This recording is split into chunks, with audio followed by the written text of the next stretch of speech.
फयाज अमीर साहब पाकिस्तान के उन मोतबर सहाफ़ियों में शामिल हैं जो बहुत से सहाफ़ियों के लिए रोल मॉडल की हैसियत रखते हैं।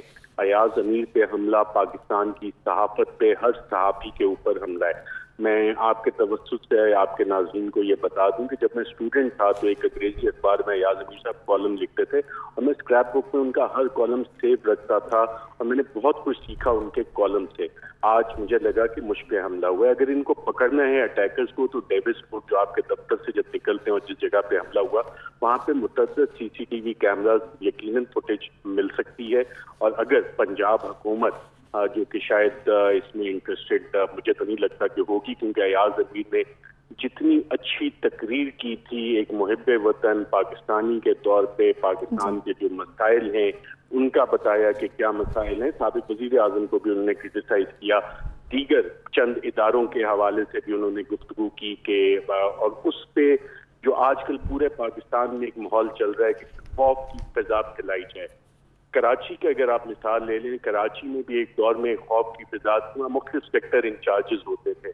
अब पूरे पाकिस्तान में ये खौफ की फिजा फैल गई है। लग ये रहा है कि पूरे पाकिस्तान में कोई सेक्टर इंचार्जेस उसी तरह के फैल गए जो सिर्फ दलील उनके पास कोई नहीं है, कोई आर्गूमेंट उनके पास कोई नहीं है कि काउंटर किस तरह किया जाए। जो एक दौर में नारे लगते थे लाठी गोली की सरकार, वो चाहते हैं कि सिर्फ लाठी और गोली से चीजें हो सकती हैं, लोगों को डराया जा सकता है, लोगों को धमकाया जा सकता है। और उस तरह की कार्रवाइयां करके जो भी आवाजें हैं जो सवाल उठाती हैं, जो आपके किरदार पे सवाल उठाती हैं, इंस्टीट्यूशंस पे सवाल उठाती हैं, और तमाम इदारे पाकिस्तान के इदारे पाकिस्तान के आइन के तहत है। आइन पाकिस्तान में रियासत की तारीफ आर्टिकल 7 ऑफ द कॉन्स्टिट्यूशन में दी गई है, जो वफाकी हुकूमत, सूबाई हुकूमत, पार्लियामान और बाकी तमाम ज़ेली इदारे हैं।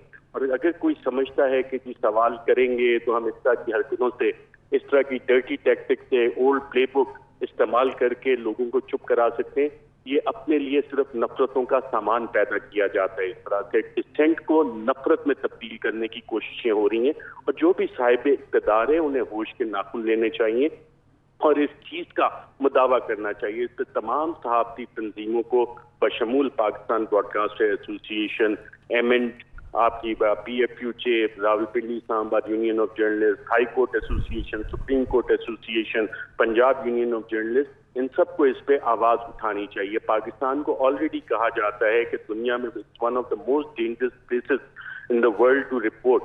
और आजकल के जो हालात बने हैं, साबिक वजीर आजम इमरान खान ने भी कहा ऐसे हालात तो मुशर्रफ के दौर में भी नहीं थे। शायद ज्यादा दौर में होते उस वक्त हम काफी छोटे होते थे तो हमें अंदाजा नहीं है, लेकिन जिन लोगों ने कहा है कि शायद उससे भी बदतर हालात आजकल चल रहे हैं एक हाइब्रिड रेजिम।